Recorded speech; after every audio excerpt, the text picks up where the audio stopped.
ডিনারে এরকম পনিরের তরকারি আর গরম গরম পরোটা হলে ডিনারটা একদম জমে যায়। আজকের রাতে ডিনারে বানিয়েছিলাম পনিরের তরকারি আর পরোটা। চলো তোমাদের সাথে শেয়ার করে নিই। ফার্স্টেই কড়াইতে সাদা তেল গরম করে পনিরগুলোকে আগে থেকে কিউব করে কেটে একটু গরম জলে ধুয়ে সেই পনিরগুলোকে ভেজে নেব। পনিরগুলো একটু হালকা লাল লাল ভাজা হলে পনিরগুলোকে তুলে নেব। এরপরে আমরা আলুও কেটে রেখেছি, ঠিক পনিরগুলোর সাইজে আলুগুলোকে কিউব করে কেটে রেখেছি। ওই তেলের মধ্যেই গোটা জিরে আর শুকনো লঙ্কা ফোড়ন দিয়ে দেব।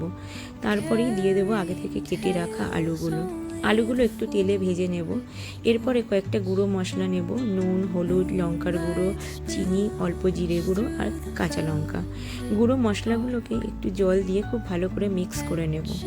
আলুগুলো ভাজা হয়ে গেছে, এরপরে ওই গুঁড়ো মশলার মিক্সটা তেলের মধ্যে অ্যাড করে দেব চেরা কাঁচা লঙ্কা।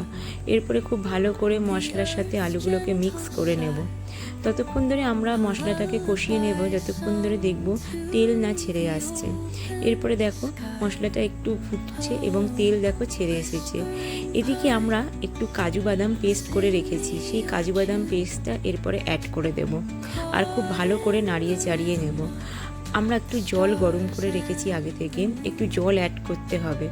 আমরা কাজু বাদাম পেস্টটা দিয়ে খুব ভালো করে মিক্স করে নাড়িয়ে নিয়েছি। এরপরে একটু জল অ্যাড করে দেব। আলুটা সেদ্ধ হতে হবে, তার জন্য জল একটু অ্যাড করতে হবে। জল অ্যাড করে দিয়েছি। এরপরে খুব ভালো করে মশলা আলুগুলো সব ভালো করে মিক্স করে ঢাকা দিয়ে রেখে দেব। ধিমে আঁচে একটু হতে দেব আলুগুলো সেদ্ধ হওয়া অবধি।